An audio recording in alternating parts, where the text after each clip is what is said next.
Located within the halls of Portland State University's engineering building, the student members of Viking Motorsports are working on their annual pursuit to develop a fully functional formula-style race car to be taken to an international FSAE Collegiate Design Series competition at the end of the academic year.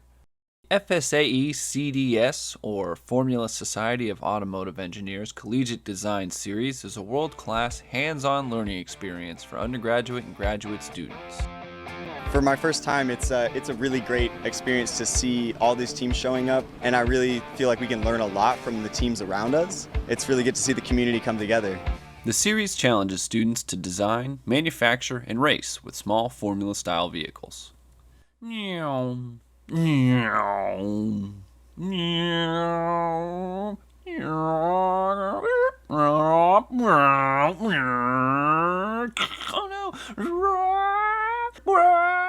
The year is 2022, and the Vikings are continuing rigorous development of their electric race car. This is done through several sub-teams of VMS: chassis, suspension, electrical, and manufacturing. And those other guys. These teams must work closely together to ensure proper development of the race car. In 2 words, describe what you think of the situation. Go fast. Go fast. This year, the Vikings aim to excel beyond previous year's lap times on the track. This is where we meet a small group of students, known as Capstone Group 13.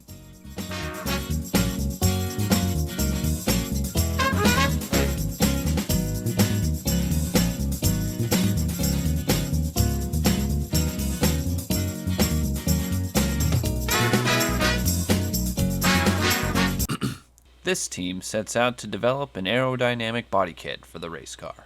This is no easy task, however. The team must pay close attention to the specifics of the design in order to comply with the FSAE rulebook. And it's a doozy. This rulebook details specific parameters for the car, like certain geometry sizes, chassis development, and the use of certain critical fasteners. Failure to do so will result in disqualification from competition, making a very long journey to Michigan for competition into a long, disappointing road trip. For the Vikings, failure's not an option.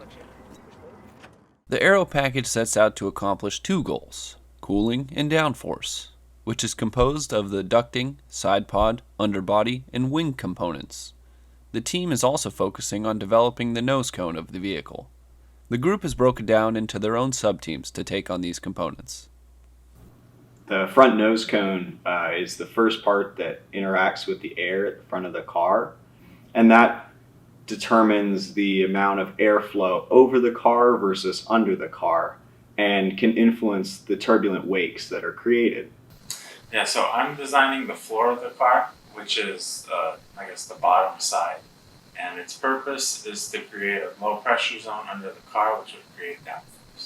But this design went through a lot of iterations. It was just going to be a flat bottom car with wings.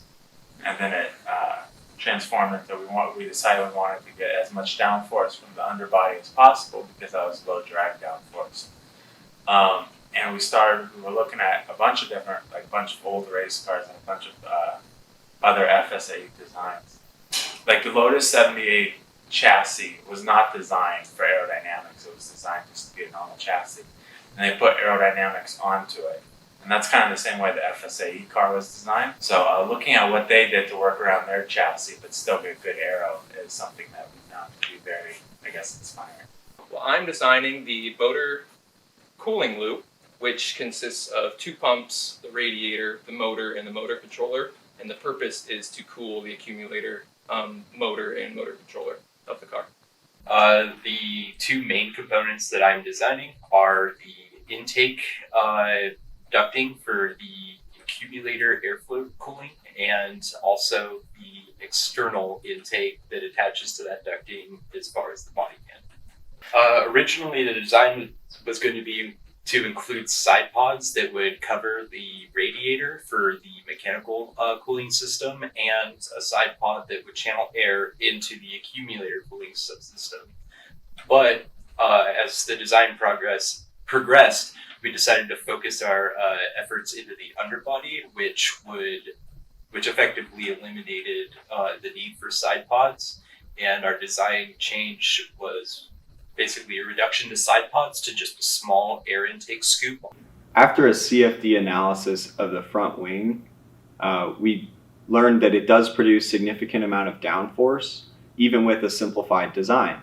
70% of the car's weight is already over the front wheels. The car is rear-wheel drive. That downforce and any extra mass would preferably be located over the rear axle. This led us to ultimately deciding against including a front wing in our final aerodynamics package.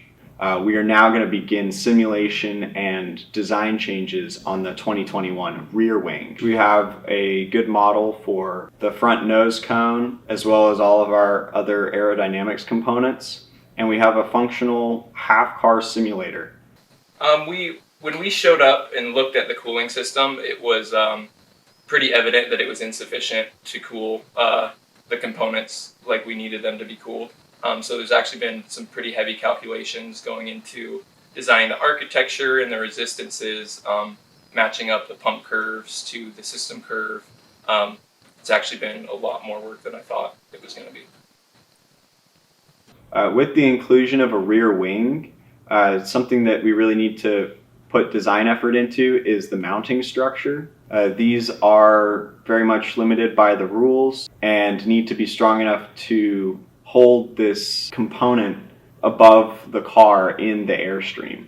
One main rule regards the positioning of the accumulator ducting and the firewall in the back seat here.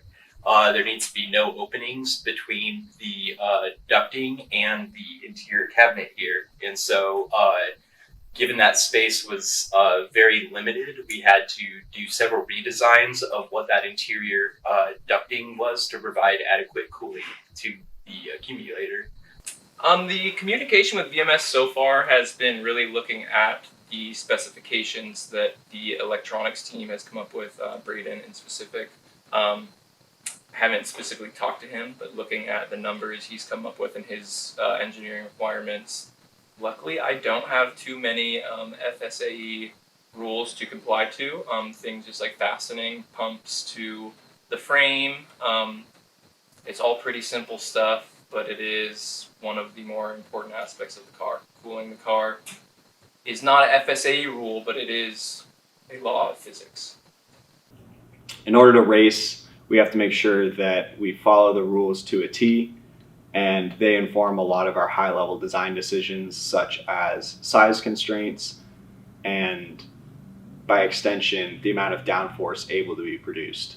If the aerodynamics components successfully reduce lap time and improve cornering speeds, then we will consider including them in the car that races at competition. Biggest challenge that we've had to work around is the space limitations for the interior accumulator ducting. There isn't a lot of space to make that ducting external to the internal section, so we've had to do a little couple redesigns on that whole process and working with the underbody team subsystem to make sure that our designs don't overlap and that both of them can function as needed. And we decided to make it an optional part of the car because it might not work. The car only goes 50, maybe 60 miles per hour, which is pretty low speed for aerodynamics.